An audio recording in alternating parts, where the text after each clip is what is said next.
हाँ तो बच्चों, ये एक शेर है मिर्ज़ा गालिब का। बच्चे कहाँ देख रहे हो बेटे? इधर देखो बेटे, ये शेर है मिर्ज़ा गालिब का। दिख रहा है ना साहब साहब? अब ज़रा मुझे बताओ, शेर ये है बेटे, निगह राय दावाए गुलशन अदाई, अज़ा खुर्रम बहारे यशनाई। मोरू बेट, उठो बेट। जरा इसका जो पहला जो यहाँ पे जो है शायर जो है जी सर, इसका मुझे मतलब बताइए।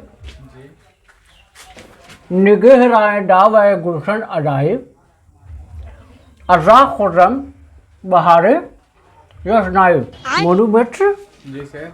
यहाँ शायर क्या कहना चाहता बेट? इसका मतलब बताओ जरा मुझे। निगह राय दावे गुलशन अदाई, उसके जो बाल थे वो आंखों से होते हुए कान तक आते थे।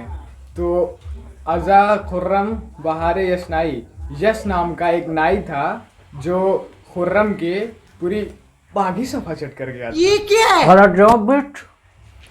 यहाँ मुर्गा बन जाइए बेट, मुर्गा बनिए बेट। अपनी तस्वीर उठा के मुर्गा बनिए यहाँ पे। गोलू बेट, आप खड़े हो जाइए बेटे, खड़े हो जाओ बेट। अभी मजा आएगा ना भिड़ो। आपका ये सवाल है बेटे, बेखुरा पुरकाई ऐ तर्जे वजूदरा, ज़देह लिमी रसद हरदम दरूदरा। अब आप हमें ये बताएं बेटे कि यहाँ पे शायर क्या कहना चाहता है। बेखुरा पुरकाई ऐ तर्जे वजूदरा, ज़देह लिमी रसद हरदम दरूदरा। गोलू बेटे, जी मास्टर जी। इसका मतलब जरा हमको बताएं, यहाँ पे शायर क्या कहना चाहता है बेटे?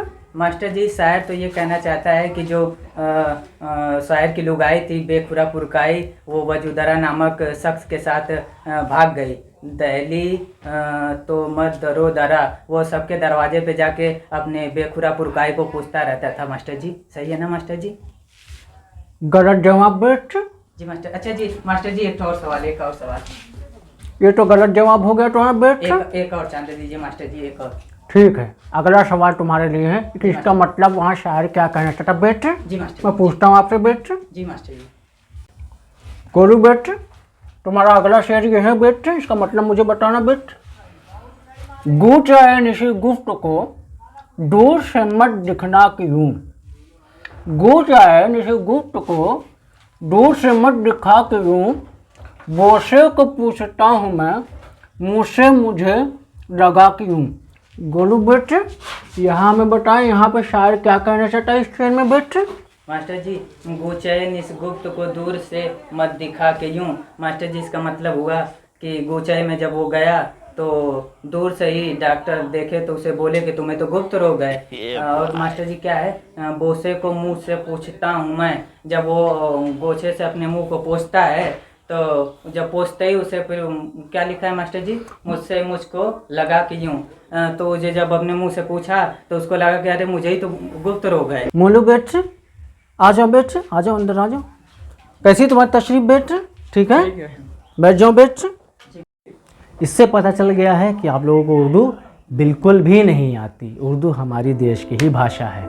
ये हमारे इंडिया में नॉर्दर्न पार्ट दिल्ली के अराउंड में ही इसका जो है ईजाद हुआ था।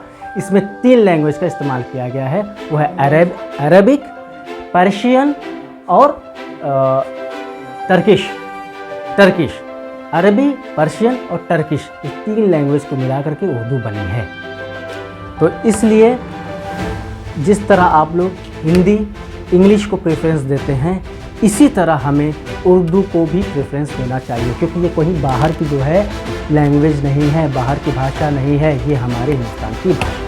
तो आज से बच्चों, जिस तरह आप लोग हिंदी, इंग्लिश और संस्कृत को मान्यता देते हैं, संस्कृत को जानते हैं, उसी तरह आज से आप लोग उर्दू को भी उसी तरीके से मान्यता दें और उसका पूरी तरीके से उस पर ध्यान दें उर्दू पे, और उसका पूरा इस्तेमाल करें, बोलना सीखें, पढ़ना सीखें। ठीक है जी उस्ताद।